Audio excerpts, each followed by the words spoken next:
জানিস দাদা, কিছু মানুষের অহংকারই না তার সর্বনাশের কারণ হয়ে দাঁড়ায়। নিজেকে বাদ দিয়ে সে তো আর কিছু দেখতেই পায় না। সে ভেবেছিল যে হর্ষমিত্রের মতো পাওয়ারফুল লোকের সঙ্গে কম্প্রোমাইজ করে নিলেই তার সব মুশকিল আসান হয়ে যাবে, আর বাস্তবে সেই কাজটা কমপ্লিট করা এক নয়। আসলে সায়নী ভাবছিল রুষার বেকার স্বামী অয়নও যখন এখানে উপস্থিত রয়েছেই, তাহলে এক ঢেলে দুই পাখি মারতে তো ক্ষতি নেই। অয়ন, তুমি সত্যিই জানো না?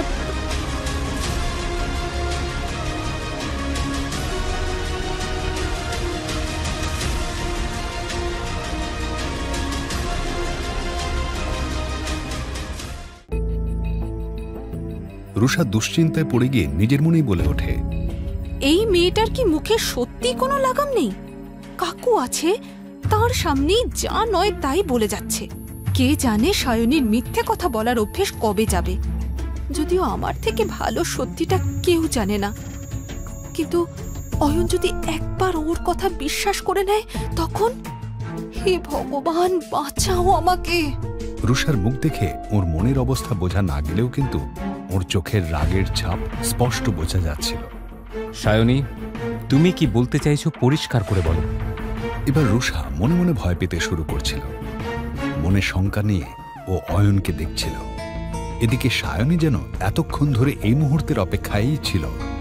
অয়ন, তুমি যখন রুষাকে খুশি করার জন্য দিনরাত এক করে পরিশ্রম করছো, তুমি আশা করি এত বোকাও নও যে আমার কথার মানে তুমি ধরতে পারছো না। সায়নী চাইছিল এসব শুনে অয়ন অসহায় বোধ করুক, কিন্তু উল্টে অয়ন যা বলল সেটা শুনে সায়নী নিজেই কেমন অসহায় বোধ করতে লাগলো। রাসলীলা?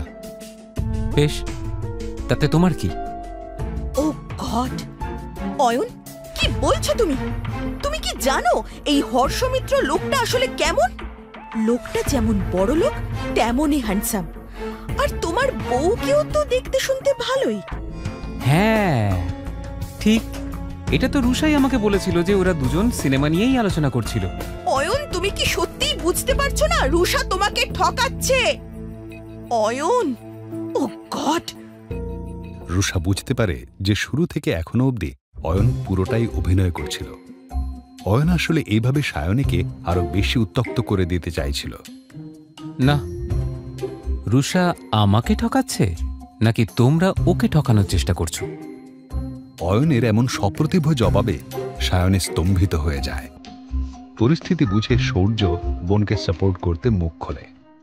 যদি সেই চেষ্টা করিও কি করবে তুমি? কতটুকু ক্ষমতা তোমার? ভুলে যাচ্ছ যে তুমি নিতান্তই একজন ঘর জামাই। তোমাকে দেখে রুষার হাজবেন্ড বলে তো মনেই হয় না, বরং ওর পোষা কুকুর বললেই বেশি মানায়। রুষা কিন্তু খুঁজে খুঁজে একদম পারফেক্ট প্যাকেজ নিয়ে এসেছে।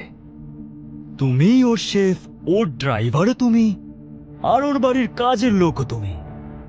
এইসব কাজ করে যদি তোমার হাতে সময় থাকে তখন তুমি হলে ওর পার্ট টাইম হাজব্যান্ড। কিন্তু দুঃখের কথা কি জানো, এত কিছু করেও তুমি যোগ্য স্বামী হতে পারলে না। কথাগুলো বলার সময় সূর্য এমনভাবে অয়নের দিকে তাকিয়েছিল যেন ওর সামনে কোনো আবর্জনা পড়ে গিয়েছে। সাধারণত অয়ন রুষার পরিবারের সমস্ত অপমান মুখ বুজে সহ্য করে নেয়, কিন্তু যাদেরকে রুষা নিজেই অপছন্দ করে তাদের সম্মান রাখার দায় তো ওরও নেই। ও সূর্য, জানতে হলে শুনতে থাকুন এই গল্পটি শুধুমাত্র পকেট এফএম এ। লিঙ্কটি রয়েছে ডেসক্রিপশনে।